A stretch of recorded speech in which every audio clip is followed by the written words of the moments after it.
Hello everyone, this is Rupesh Mishra and I welcome you all to your channel that is MathWath। देखिए, differential geometry का जो हम लोगों ने third chapter MCQ का किया था, आई थिंक वो परसों किया था। आज आपको चैप्टर नंबर 4, चैप्टर नंबर 5 और चैप्टर नंबर 6, चैप्टर नंबर 4 इस वीडियो में कवर कर रहा हूँ। चैप्टर नंबर 5 और 6 अगली वीडियो में कवर करूँगा। उसके बाद एक प्रॉपर वे में आपकी 2 बुक्स और ऑलमोस्ट एक क्वेश्चन बैंक कवर हो जाएगी। ठीक है, तो जो वादा है कि आपको मैक्सिमम से मैक्सिमम प्रोवाइड करने का, उसमें लीनियर रिंग, जो लीनियर हम लोगों ने पढ़ा है, लीनियर अलजेब्रा, रिंग थ्योरी, ये पूरी तरीके से ख़त्म हो चुका है। फुल ये वादा पूरा हो चुका है। साथ ही साथ आज डिफरेंशियल ज्योमेट्री का भी वादा आपका पूरा हो जाएगा। फिर कल सुबह जो वीडियो मिलेगी आपको, वैसे ये भी आप देखोगे, हो सकता है लेट में ही अपलोड हो, तो आप लोग सुबह ही देख पाओगे। तो सुबह में कल टेंसर की फर्स्ट वीडियो जाएगी, फर्स्ट चैप्टर उसमें कंप्लीट मैं उसे कराऊंगा। उसके एमसीक्यूज़ जितने भी हैं सारे के सारे क्वेश्चन बैंक से, चाहे जो बुक्स हैं या जो मैंने कहीं से अरेंज किए हुए हैं, वो सारे के सारे। और इतना करने के बाद मैं एक अनाउंसमेंट और आपको करना चाहूँगा कि ये अभी भी पूरी तरीके से मैं अपनी तरफ से एंड नहीं मान रहा हूँ, क्योंकि अभी और भी चीज़ें हैं जो मैं चाहता हूँ आपको दूँ। तो अभी आपकी ये जो एग्ज़ामिनेशन पर्पस से जितना आपको रिवीजन करना है, वो मैं अगले 3 दिनों में कवर कर दे रहा हूँ। मतलब 28 से पहले या 28 तक ख़त्म हो जाएगा। 28 ऑफ दिसंबर तक ख़त्म हो जाएगा आपका सारा का सारा। जो पेड कोर्स वाले बच्चे हैं उनके लिए जितना मैंने कहा था वो सब का सब ख़त्म हो जाएगा। फिर उसके साथ-साथ मैं पैरेलल में जो आपके एकदम एक्स्ट्रा, बिल्कुल एक्स्ट्रा, जो पेड कोर्स में नहीं आता है, फिर भी एक्स्ट्रा एमसीक्यूज़ आपको हैंड रिटन, या मुझे जो लगता है कि और शायद कमी पड़े, क्योंकि दिमाग में भी कुछ ये भी चल रहा है कि जैसे केवल एमसीक्यू हो गया है तो मुझे और कुछ ढूँढने की ज़रूरत है क्या? अगर मुझे लगती है ज़रूरत और कुछ ऐसा लगता है तो मैं उसे और ऐड करना चाहूँगा, specially for your differential geometry and आपकी जो टेंसर एनालिसिस है। ठीक है? इन दोनों के लिए।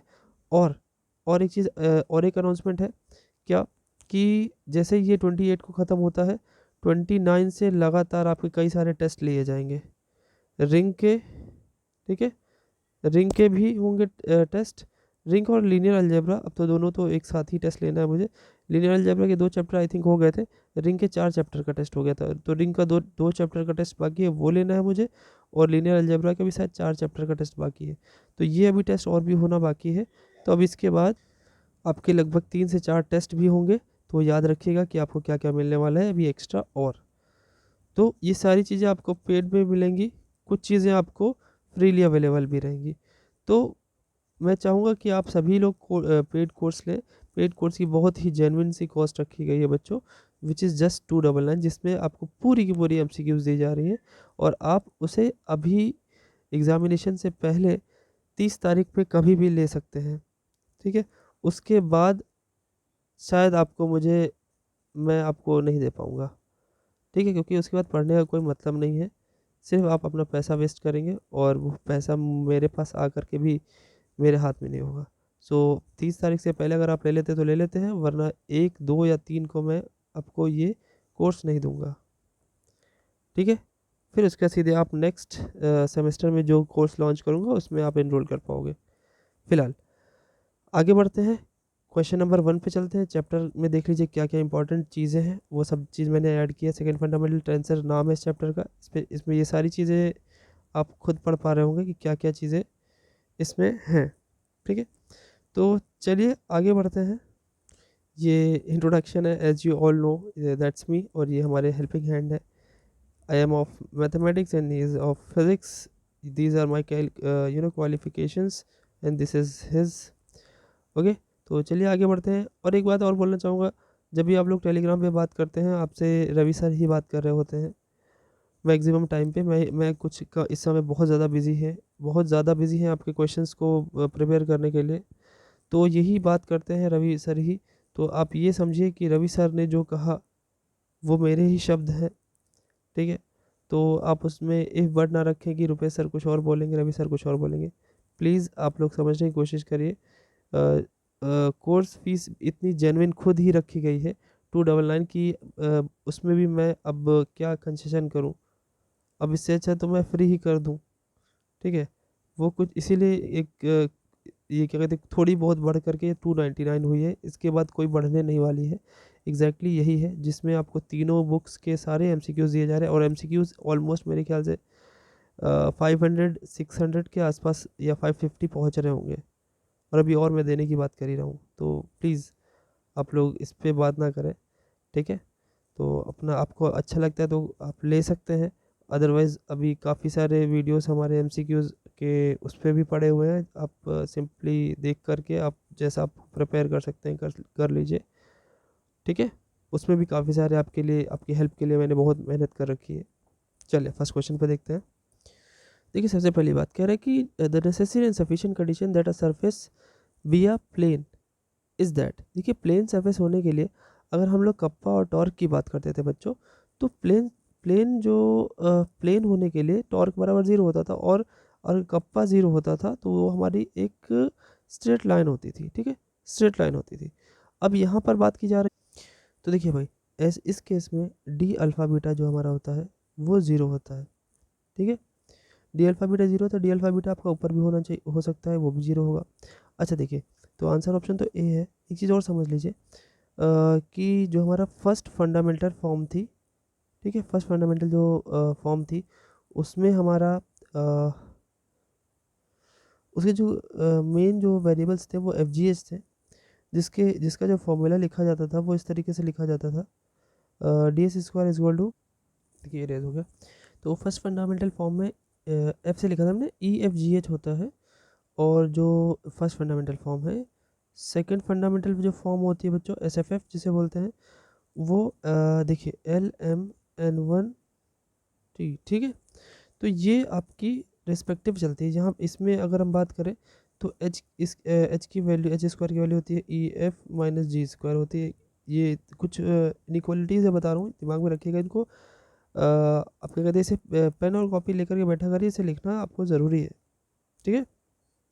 ओह, एक चीज़ गड़बड़ हो गया कि ये आपका जो ई एफ जी और एच है, इसके केस में अगर हम बात करते हैं, तो एच स्क्वायर इक्वल टू ये पहले का तीसरे के साथ ई जी माइनस एफ स्क्वायर होता है, ठीक है?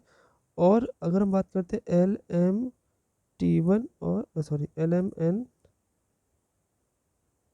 एन और टी वन, तो यही सेम केस यहाँ भी होता है कि T one square is equal to पहले का तीसरे के साथ L N minus M square, ये होता है। ये कौन सी फॉर्म है? सेकंड फंडामेंटल फॉर्म है, और ये वाली फर्स्ट फंडामेंटल फॉर्म के ये ई एफ जी है, जिसके पैरामीटर्स हैं, और इसके parameters L M N T one है, ठीक है? तो ये दोनों ही महत्वपूर्ण रिलेशन है, दोनों को याद रखना है आपको, ठीक है? चलिए आगे बढ़ते हैं। तो फटाक से जो फैक्ट्स हैं उन्हें दिमाग में रखते जाइए। इसमें डी अल्फा बीटा 0 होता है जब सरफेस को शो करेगा, ठीक है? दूसरा देखिए, the necessary and sufficient condition that a surface be sphere is that. Sphere होने के लिए, भैया वो स्फीयर होने के लिए आपको ध्यान रखना चाहिए कि जो डी अल्फ़ा बीटा की बात हो रही है, वो देखिए दो चीज़ें होती है, डी अल्फ़ा बीटा होती है, और आपका जी अल्फ़ा बीटा होती है। तो स्फीयर बनाने के लिए उसके ये दोनों में सम कांस्टेंट का मल्टीपल के साथ होंगे, ठीक है? आ रही बात समझ में? तो इनको अभी ज़्यादा, बहुत ज़्यादा एक्स्ट्रा आपको नहीं पढ़ना है। अभी हम लोग इसे पहले ख़त्म कर लेंगे, फिर कुछ चीज़ें जो मुझे लगेंगी वो एक्स्ट्रा मैं ऐड करूँगा आपकी वीडियो के लिए। आपकी नेसेसरी कंडीशन है, नेसेसरी एंड सफिशिएंट कंडीशन, दोनों को दोनों आपको दिमाग में रखनी है। आ रही बात समझ में? चलिए नेक्स्ट देखिए, the special tensor E alpha beta is given by. Special tensor जो ई अल्फ़ा बीटा की बात की जाए, तो वो किस तरीके से लिखा जाता है, लिखने के तरीके को कैसे समझेंगे? देखिए, लिखने के तरीके को थोड़ा सा देखिए, समझिएगा। वैसे तो कई सारे तरीके हैं इसको लिखने के, काफ़ी सारे तरीके हैं। सबसे पहला तरीका आपके सामने यहीं पे लिखा हुआ है। कैसे? अगर देखिए एप्सिलॉन आई जे के है, अगर एन पे आपने आई लगाया हुआ है, तो यहाँ पे जे और यहाँ पे के है क्या? ये के लिखा हुआ है बच्चों, सर देख लीजिएगा, लिखा तो है फिलहाल, लेकिन उतना क्लियर नहीं लग रहा होगा आपको, के लिखा हुआ है। और नीचे यू पावर अल्फ़ा और बीटा, ये लाइन से लिखा होगा, देखिए आई अल्फ़ा बीटा और आई जे के, सबसे पहला तरीका तो ये भी सही है, दूसरा ये भी तरीका आपका सही है अंडर रूट जी करके, और तीसरा 1122 आपका सेम वाले जीरो होते हैं और डिफरेंट वाले अंडर रूट जी के इक्वल होते हैं। तो ये एक तरीके से इसी का फॉर्म है, बी और सी एक जैसे ही लिखे हुए हैं। तो यहाँ पे आपके तीनों के तीनों पार्ट सही हैं, हालांकि सारे के सारे पार्ट सही हैं, तो आपको आंसर ऑप्शन यहाँ पे डी हो जाएगा। ठीक है, चलेगा। नेक्स्ट देखिए, let a alpha D you power alpha is power alpha नहीं है वो, उतनी बार मतलब कह सकते हो differentiation equal to zero with the differential equation of a family of curves lying on the surface, इस सरफेस पे लाई कर। अब भैया आई का मतलब आपको मैंने बहुत पहले बताया कि 1 2 और 3 होता है, और यहाँ पे एक्स आई को आप दूसरे टर्म में आर भी लिख सकते हो, जहाँ पे आर क्या होता है, एक्स आई प्लस वाई जे प्लस जेड के। तो आप इसको भी वही लिख सकते हो, x1 आई प्लस x2 जे। ये मैंने आपको स्टार्टिंग की ही वीडियो में बेसिक समझा दिया था बहुत ही अच्छे से, जब लॉन्ग आंसर हम लोग पढ़ रहे थे। इधर अभी हम लोग को MCQs की ज़्यादा ज़रूरत है, इसलिए आपको वो चीज़ें पहले पढ़ा दी गई हैं। ठीक है, तो देखिए क्या कहना क्या चाहता है कि ये सरफेस है, आई की वैल्यू है, अल्फा की वैल्यू 1 और 2, मतलब देखिए U1 और U2 लेना। आप कहीं कहीं पे U और V भी आपकी बुक में लिखा हुआ मिल सकता है। ये आपका डिफरेंशियल ज्योमेट्री का तरीका है, DG का तरीका है, और ये तो 3D का तरीका है, मैंने पहले बताया हुआ है। Then the differential equation of the orthogonal trajectories.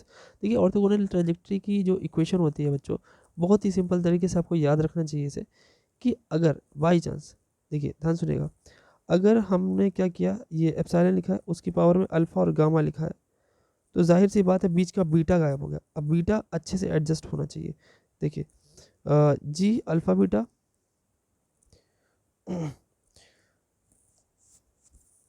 देखिए, तो अगर अल्फा गामा ले रहे हैं आप, तो जी के साथ आपको इसी अल्फा के साथ सेकंड वाला यानी बीटा लेना पड़ेगा।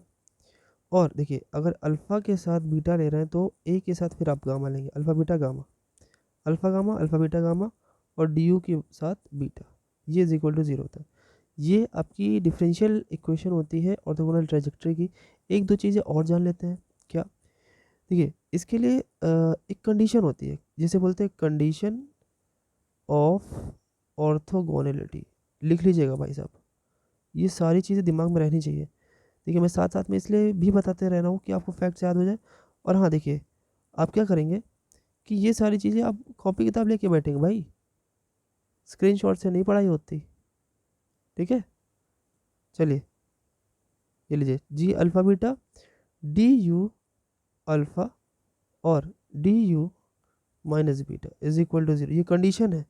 बाई चांस ये MCQ बन के आ गया, तब आप क्या करेंगे, ये बन के आ गया, इसे हम ऊपर लिख दिया, फिर लिख दिया यहाँ पे डिफरेंशियल इक्वेशन की जगह लिख दिया कि what is the condition of orthogonality, या the condition for orthogonality is, ये चार ऑप्शन दे देगा। अब आप वहाँ पे बैठे रह जाएंगे।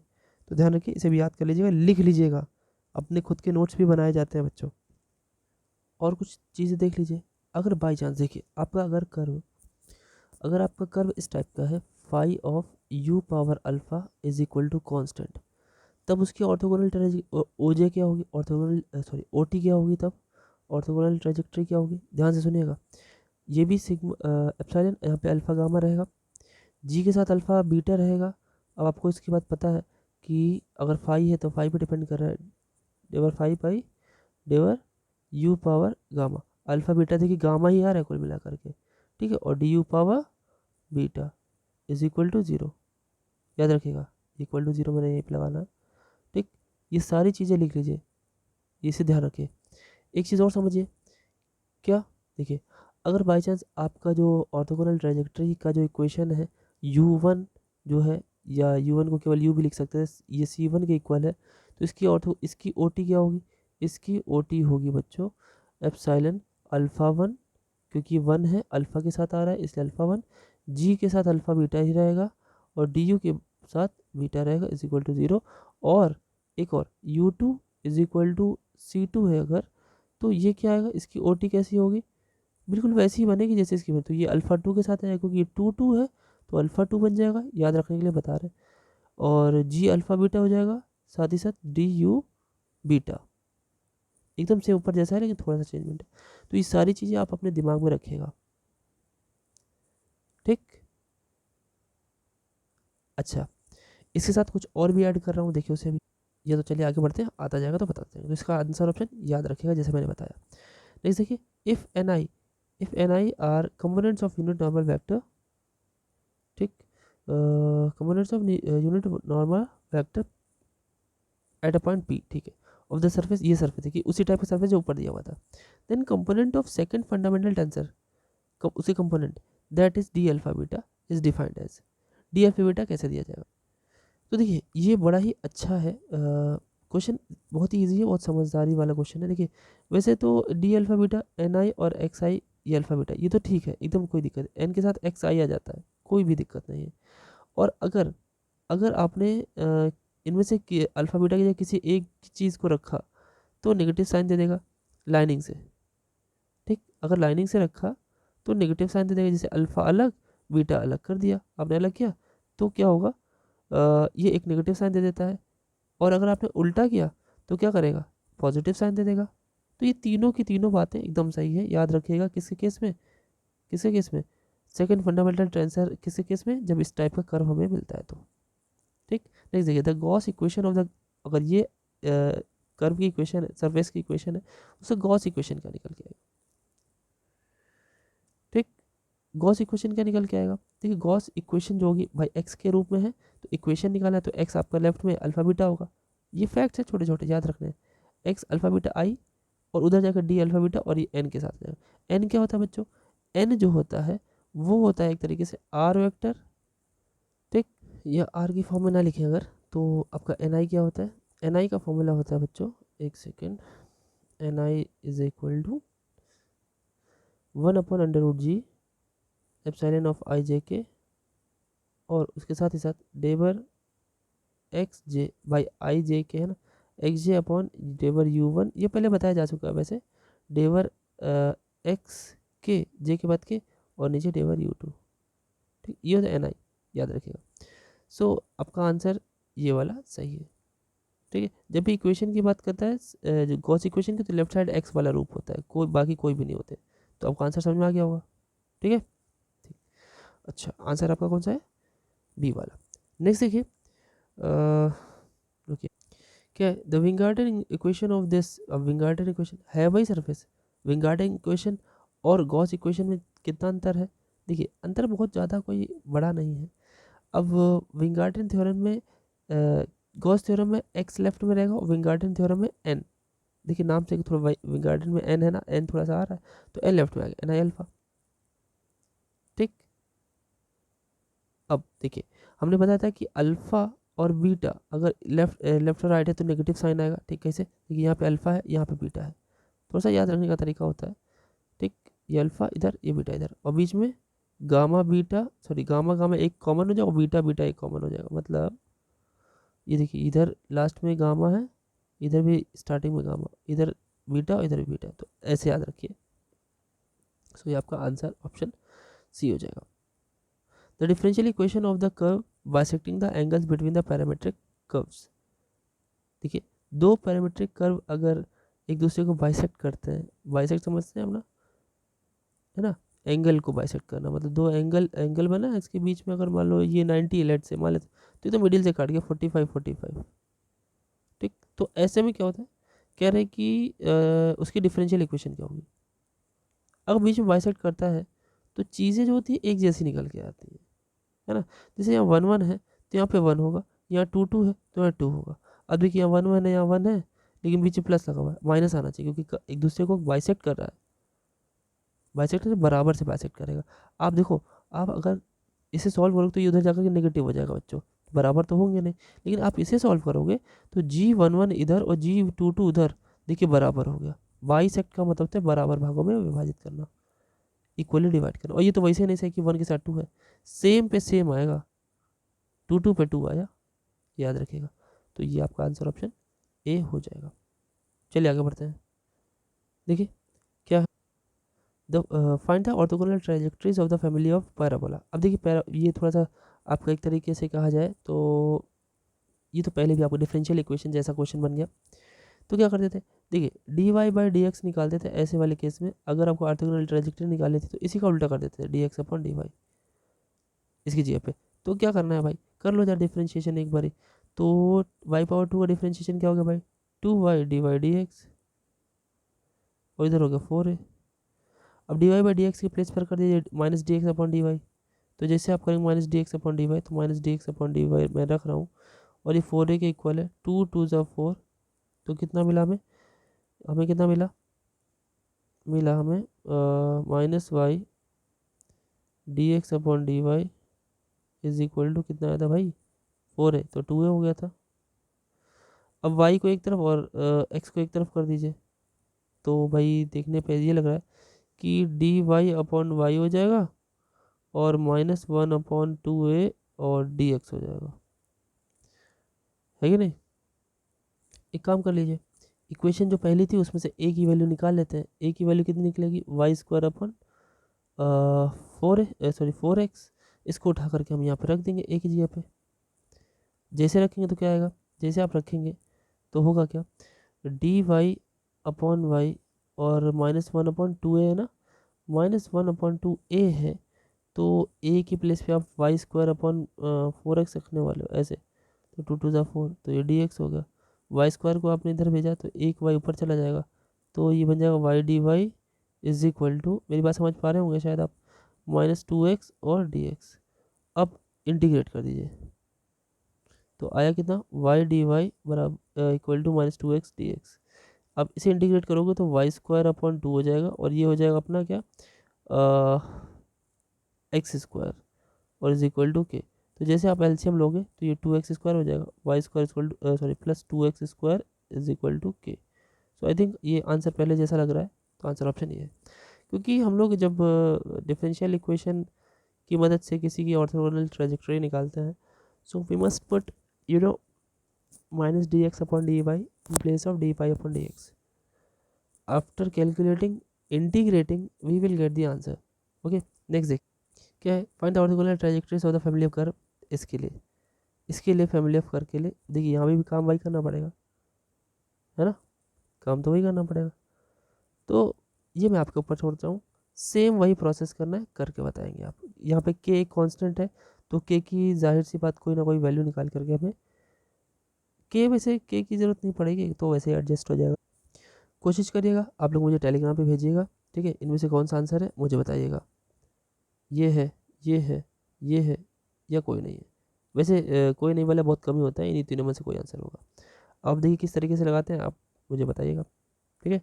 मैं एक हिंट दे दे रहा हूँ, नेगेटिव वाला तो कभी होगा ही नहीं, क्योंकि एक्स स्क्वायर अपॉन ये इलिप्टिकल टाइप क्वेश्चन था, वाई स्क्वायर यहाँ प्लस लगा हुआ था, तो नेगेटिव तो पहला तो कभी होगा नहीं, ठीक है, ठीक ना। तो आंसर ऑप्शन आपका इन दोनों में से कोई होना चाहिए। अब वो आपको दिमाग लगाना, ये होगा या ये होगा, मुझे बताइएगा। नेक्स्ट देखिए, देखिए ये काफ़ी बड़ा सा क्वेश्चन है, विच अमंग द फॉलोइंग, लेकिन जितना देखने में बड़ा होता है वो इतना जल्दी गिरता है धड़ाक से। देखिए, which the following is true of the curve R power N is equal to A sine theta. देखिए अगर आपको याद हो तो इस टाइप के कर्व लेमनिस स्केट बनाते थे, डम्बल टाइप स्ट्रक्चर होता था। तो कह रहा है कि given family of curve is self orthogonal, ये खुद के ऑर्थोगोनल है।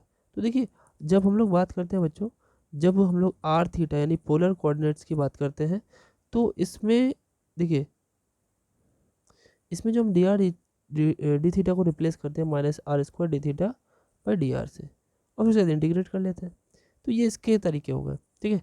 अब यहाँ पे क्वेश्चन क्या कह रहा है, बोला है गिवन फैमिली सेल्फ ऑर्थोगोनल है, अच्छा, फिर उसके बाद orthogonal trajectory of N power is, अच्छा ये इसकी ऑर्थोगोनल ट्राजेक्टरी, या फिर ऑर्थोगोनल ट्राजेक्टरी इज दिस, ये इसकी है या ये है, इनमें से कौन सा आंसर ऑप्शन सही है ना। तो जरा ध्यान से सुनिए, देखिए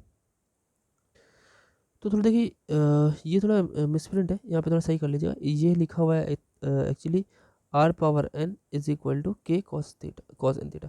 अब बड़ी सिंपल सी बात है, जरा ध्यान से सुनेगा, ये साइन में है ना बच्चों, साइन है, एक बार डिफरेंशिएशन की बात करें तो ये कॉस में बदलेगा ही बदलेगा, तो कॉसिक में तो बदलेगा नहीं, साइन साइन में तो बदल नहीं जाएगा, तो कॉस में बदलेगा, तो ये आंसर ऑप्शन आपका सही होगा। यहाँ ध्यान दीजिए, एक बार डिफरेंशिएशन आता है ना, तो यहाँ पे ध्यान दीजिए, हो जाएगा ऑटोमेटिक, ठीक। तो answer option is B. Next देखिए क्या है, find the orthogonal triangle of the family of curve, ये भी आर थीटा वाला सीन है, R is equal to A one plus sine theta, ये ना। तो देखिए करना क्या है, पहले इसका डी आर डी थीटा करिए, डी आर डी थीटा करिए, तो थीटा के रेस्पेक्ट में करेंगे तो वही हो जाएगा भैया ए कॉस थीटा, सिंपल सा हो जाएगा ना, क्योंकि 1 तो 0 हो जाएगा।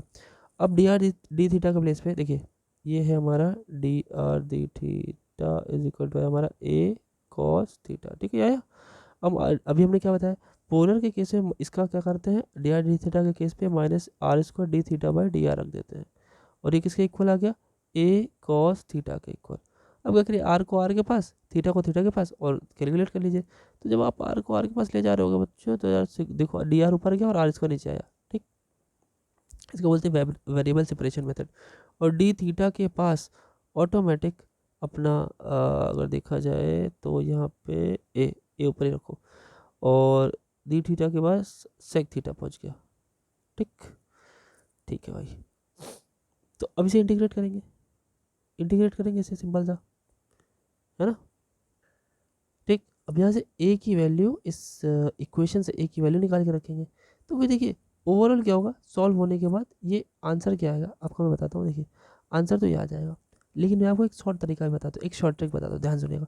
जब भी हमारी equation R equal to A 1 plus sine theta type होती है, तो उसकी ऑर्थोगोनल ट्रेजेक्ट्री में बहुत ज़्यादा डिफरेंस नहीं, प्लस की जगह माइनस आ जाता है, ध्यान रखिएगा। और अगर यही कॉस में होता तो माइनस कॉस वाला आंसर होता। कांस्टेंट बदल जाता है, क्यों हो जाता है, क्योंकि इंटीग्रेट करोगे तो कोई नया कांस्टेंट लगाओगे। बात को ध्यान से सुनिएगा, याद रखिएगा, ठीक है, ठीक।